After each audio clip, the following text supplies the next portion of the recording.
রামেশাকে ধর্ষণের পর হত্যা মামলায় সোহেল রানা ও স্বপ্নার মৃত্যুদণ্ড। দেশ জুড়ে আলোড়ন সৃষ্টি করা শিশু রামেশা ধর্ষণ ও হত্যা মামলার বহুল প্রতীক্ষিত রায় ঘোষণা করেছেন আদালত। মামলার প্রধান আসামি সোহেল রানা এবং তার স্ত্রী স্বপ্না খাতুনকে মৃত্যুদণ্ড দিয়েছেন বিচারক। একই সঙ্গে তাদের অর্থদণ্ড প্রদান করা হয়েছে। দীর্ঘ বিচারিক প্রক্রিয়া শেষে ঘোষিত এই রায়ে সন্তোষ প্রকাশ করেছেন রামেশার পরিবারের সদস্যরা। তবে তারা দ্রুত রায় কার্যকরের দাবি জানিয়েছেন।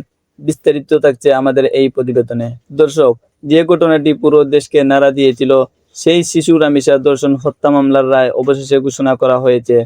ঢাকার শিশু সহিংসতা দমন ট্রাইব্যুনালে রোববার এই মামলার রায় ঘোষণা করেন বিচারক।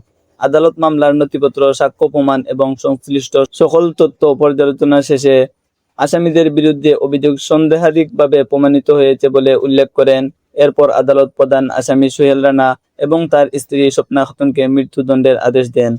রায় ঘোষণার সময় আদালত কক্ষে ছিল কঠোর নিরাপত্তা ব্যবস্থা। উপস্থিত ছিলেন আইনজীবী, সাংবাদিক এবং দুই পক্ষের স্বজনরা। দর্শক, কিছুদিন আগে ঘটে যাওয়া এই মর্মান্তিক ঘটনাটি দেশব্যাপী ব্যাপক আলোচনার জন্ম দেয়। নিষ্পাপ শিশু রামেশা হঠাৎ নিখোঁজ হওয়ার পর পরিবার তাকে খুঁজতে শুরু করে। আত্মীয়-স্বজন, প্রতিবেশী এবং স্থানীয় লোকজন ও সন্ধানে অংশ নেন।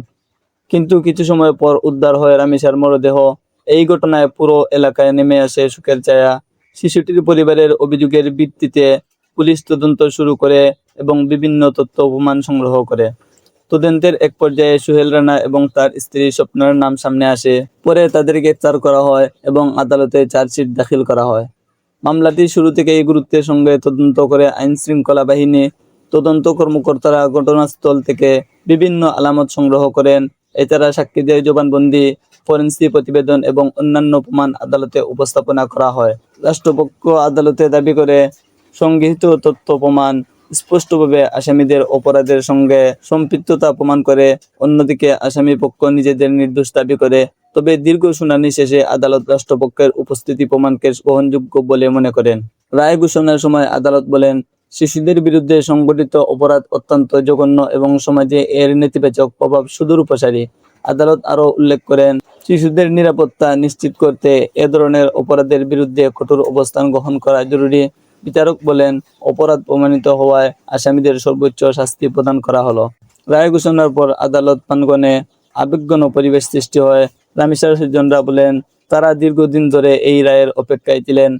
পরিবারের সদস্যরা জানান, তাদের প্রিয় সন্তানকে আর কখনো ফিরে পাওয়া যাবে না। তবে আদালতের এই রায় তাদের কিছুটা মানসিক স্বস্তি দিয়েছে। তারা আশা প্রকাশ করেন, উচ্চ আদালতের প্রক্রিয়া শেষে দ্রুত এই রায় কার্যকর হবে। রাষ্ট্রপক্ষের আইনজীবীরা বলেন, এটি একটি নৃশংস ও হৃদয় বিদারক ঘটনা ছিল। তাদের মতে, আদালত ন্যায় বিচার প্রতিষ্ঠা করেছেন। তারা আরও বলেন, এই রায় সমাজে একটি শক্ত বার্তা পৌঁছে দেবে, যা শিশুদের বিরুদ্ধে অপরাধ করে কেউ পার পাবে না। আইন বিশেষজ্ঞরা বলছেন, শিশু নির্যাতন, ধর্ষণ এবং হত্যার মতো অপরাধের ক্ষেত্রে দ্রুত বিচার অত্যন্ত গুরুত্বপূর্ণ। তাদের মতে, অপরাধীদের দৃষ্টান্তমূলক শাস্তি ভবিষ্যতে এ ধরনের অপরাধ কমাতে সহায়ক হতে পারে। তবে তারা সতর্ক করে বলেন, শুধু শাস্তি দিলেই সমস্যার সমাধান হবে না। পরিবার, শিক্ষা প্রতিষ্ঠান, সমাজ এবং প্রশাসনকে একযোগে শিশুদের নিরাপত্তা নিশ্চিত করতে কাজ করতে হবে।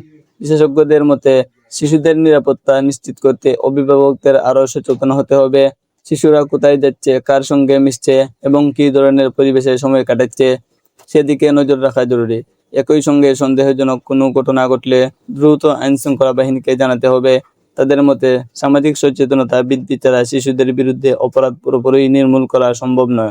দর্শক, শিশু রামেশার জীবন আর ফিরে আসবে না। তবে আদালতের এই রায়কে অনেকেই ন্যায় বিচার প্রতিষ্ঠার একটি গুরুত্বপূর্ণ পদক্ষেপ হিসাবে দেখছেন।